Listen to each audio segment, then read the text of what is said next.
বিসমিল্লাহির রহমানির রহিম। আসসালামু আলাইকুম।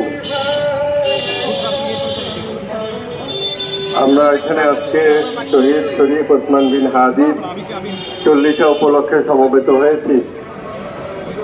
আপনাদের সবার উদ্দেশ্যে আমি কিছু কথা বলতে চাচ্ছি, ইনশাআল্লাহ আমরা মনোযোগ দিয়ে শুনতে পারবো। আমরা কেন 40 আয়োজন করছি?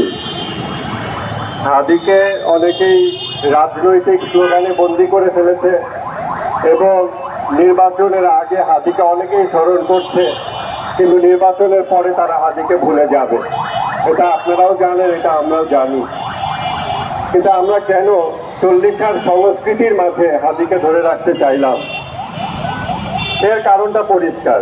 এর কারণটা আপনারা দেখতে পাবেন, আমাদের এখানেই শহীদ শরীফ ওসমান বিন হাদি তিনি শুয়ে আছেন এবং আল্লাহর রহমতে এই কবর, তিনি এই কবরে শায়িত হওয়ার পর থেকে একটা দিনও জিয়ারতবিহীন থাকে নাই।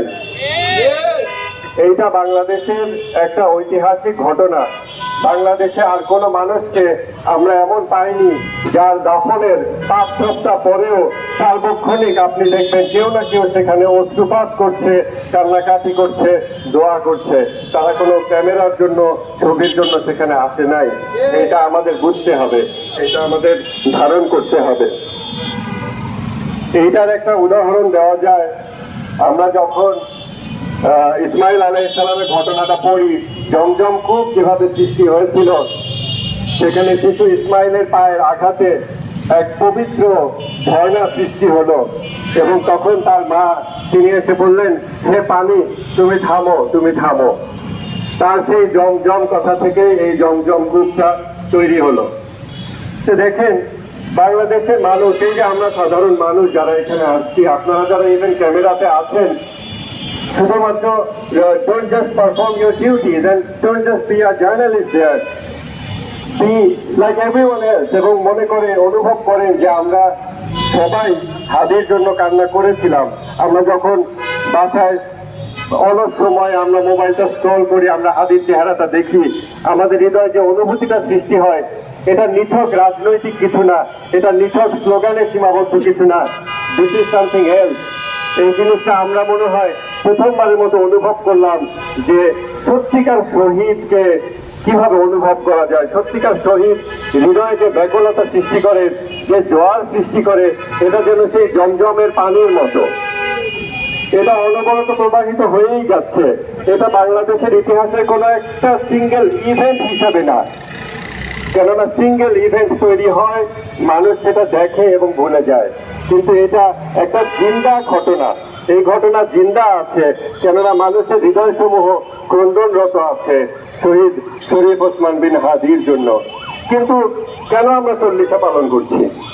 কেননা এই ক্রন্দনরত হৃদয়গুলোকে, এই পবিত্র অশ্রুকে আমরা সাংস্কৃতিক কাঠামোর মধ্য দিয়ে ধারণ করতে চাই। এই জন্য আমরা 40 আয়োজন করেছি। অনেকেই বলতে পারে 40 ধর্মীয় বিতর্ক, আমরা সেটার মধ্যে যাব না। আমরা শহীদ শরীফ ওসমান বিন হাদির দিয়ে যাওয়া এই উপহার, যে উপহার আমাদের হৃদয়ে অনবরত বয়ে চলেছে, এই উপহারকে আমরা বিভিন্ন সাংস্কৃতিক কাঠামোর মধ্য দিয়ে ধরে রাখতে চাই, যার মধ্যে 40 একটা অনুষ্ঠান।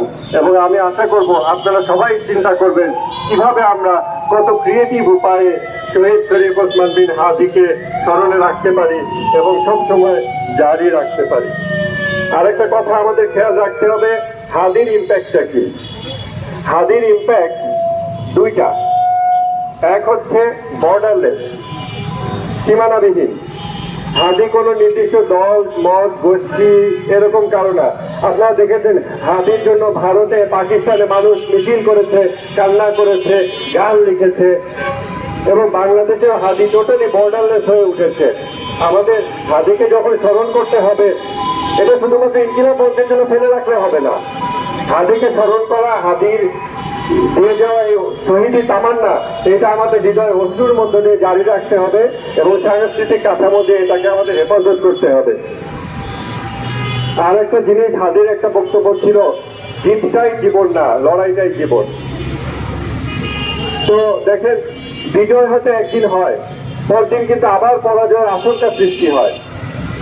তো বিজয় সার্বক্ষণিক ধরে রাখতে হয় এবং সেই জন্য সার্বক্ষণিক লড়াই দরকার হয়। আর সেই জন্য আমাদের এই শহীদি সংস্কৃতিকে জিন্দা রাখতে হবে বিভিন্ন সাংস্কৃতিক কাঠামোর মধ্য দিয়ে। আমি আপনাদের প্রত্যেককে ইন্ডিভিজুয়ালি অনুরোধ করব, আপনারা শহীদ শরীফ ওসমান বিন হাদির কবরে নিয়মিত জিয়ারত করবেন, বন্ধু বান্ধবকে নিয়ে আসবেন, আত্মীয় স্বজনকে নিয়ে আসবেন এবং এই জিয়ারত জারি রাখবেন। তো আমি বক্তব্য বৃদ্ধি করছি না। আমরা ইনশাল্লাহ একই সাথে আমরা যেমন গর্জন করব, একই সাথে আমাদের অশ্রুপাত করতে জানতে হবে। কেননা মানুষ ঘন্টার পর ঘন্টা চিৎকার করতে পারে না, কিন্তু ঘন্টার পর ঘন্টা নীরবে অশ্রু বিসর্জন দিতে পারে এবং সেই অশ্রু বিসর্জন থেকে গর্জন উঠে আসে। আমরা অশ্রুতে এবং আমরা গর্জনে আমরা শহীদ শরীফ ওসমান বিন হাদিকে স্মরণে রাখতে চাই। শহীদ শরীফ ওসমান বিন হাদির কবরকে কখনোই জিয়ারতবিহীন রাখতে দেবেন না। আসসালামু আলাইকুম ওয়া আলা ইবাদিল্লাহিস সালিহিন।